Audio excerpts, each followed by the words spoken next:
नमस्कार, स्वागत है आपका रिपब्लिक भारत के डिजिटल प्लेटफॉर्म पर। मैं हूं आपके साथ अनामिका पांडे। अमेरिका में राष्ट्रपति पद का चुनाव हुआ और डोनाल्ड ट्रंप ने 5 नवंबर को हुए वोटिंग में बड़ी जीत हासिल की है। यानी कि अब डोनाल्ड ट्रंप अमेरिका के अगले राष्ट्रपति होंगे। जनवरी के महीने में वो राष्ट्रपति पद की शपथ लेंगे, लेकिन उससे पहले अपने कैबिनेट विस्तार या फिर अपने भरोसेमंद लोगों में लगातार लोगों को शामिल करते आ रहे हैं। उनमें कई नाम ऐसे हैं वो या तो भारतीय मूल के हैं या फिर हिंदू धर्म से जुड़े हुए हैं।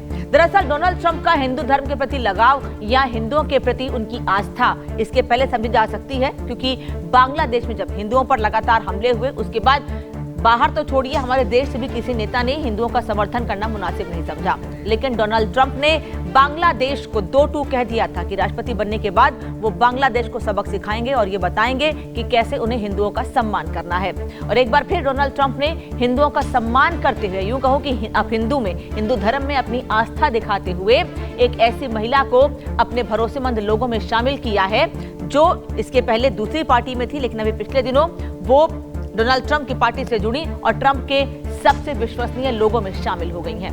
मैं बात कर रही हूं तुलसी गबार्ड की। तुलसी गबार्ड करीब 2 दशकों तक अमेरिकी सेना की शाखा नेशनल गार्ड में अपनी सेवाएं दे चुकी हैं। तुलसी गबार्ड इराक और कुवैत में भी तैनात रह चुकी हैं। हालांकि उनके पास खुफिया विभाग में काम करने का कोई अनुभव नहीं है, फिर भी उन्हें इतनी बड़ी जिम्मेदारी दी जा रही है। उन्होंने होमलैंड सिक्योरिटी समिति में भी अपनी सेवाएं दी हैं। तुलसी गबार्ड हवाई से साल 2013 से लेकर 2021 तक सांसद रही हैं। तुलसी गबार्ड का भारत से कोई नाता नहीं है, लेकिन उनकी मां ने हिंदू धर्म अपना लिया था, जिसके चलते उन्होंने अपने बच्चों के नाम भी हिंदू धर्म वाले ही रखे। तुलसी गबार्ड भी हिंदू धर्म को ही मानती है। जब उन्होंने संसद में शपथ ली थी तो भागवत गीता पर हाथ रखकर शपथ ली थी। साल 2020 में तुलसी गबार्ड ने डेमोक्रेट पार्टी की तरफ से राष्ट्रपति पद के लिए दावेदारी भी पेश की थी। हालांकि उन्हें पर्याप्त समर्थन नहीं मिलने के बाद अपनी दावेदारी वापस लेनी पड़ी थी। डोनाल्ड ट्रंप और कमला हैरिस के बीच जब राष्ट्रपति पद की बहस हुई थी, उस दौरान ट्रंप की तैयारी तुलसी गबार्ड ने ही करवाई थी। इसकी वजह ये थी कि जब तुलसी गबार्ड ने साल 2020 में डेमोक्रेट पार्टी की तरफ से राष्ट्रपति पद की दावेदारी पेश की थी, तो उस वक्त कमला हैरिस भी दावेदारों की रेस में शामिल थी। तुलसी गबार्ड और कमला हैरिस के बीच पार्टी की आंतरिक बहस भी हुई थी, जिसमें तुलसी गबार्ड कमला हैरिस पर भारी पड़ गई थी।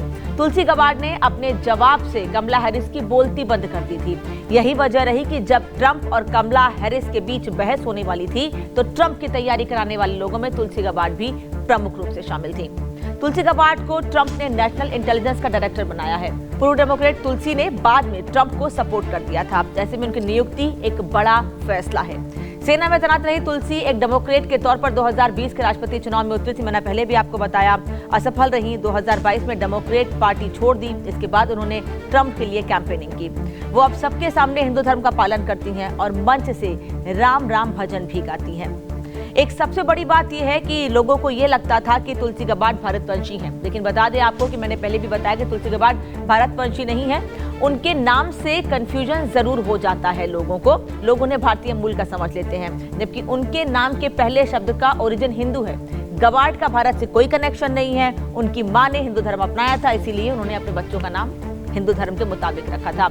लेकिन तुलसी गबार्ड के ट्रंप के विश्वसनीय लोगों में शामिल होने के बाद भारत के लोगों में इसी बात को लेकर खुशी है कि भारत के बाहर हिंदू धर्म को, सनातन धर्म को, भारतीय परंपरा को, हिंदू परंपरा को इतना सम्मान दिया जाता है, लेकिन भारत में ही कुछ लोग ऐसे हैं जो सनातन और हिंदू को लेकर अपशब्दों का इस्तेमाल करते हैं, जिसको लेकर देश में नाराजगी बढ़ती है। लेकिन ट्रंप का हिंदू धर्म के प्रति आस्था और हिंदू धर्म के प्रति सम्मान देखकर लोगों में खुशी जरूर है। अब 20 जनवरी को ट्रंप अमेरिका के राष्ट्रपति के तौर पर दूसरी बार शपथ लेने वाले हैं, तो सबको इसका इंतजार भी है और उम्मीद जताई जा रही है कि इस शपथ ग्रहण समारोह में शामिल होने के लिए अगर भारत के प्रधानमंत्री नरेंद्र मोदी भी जाते हैं तो ये मौका और सुहाना हो जाएगा।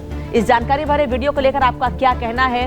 तुलसी गबार्ड को लेकर आप क्या कहना चाहते हैं? कमेंट में जरूर बताइएगा।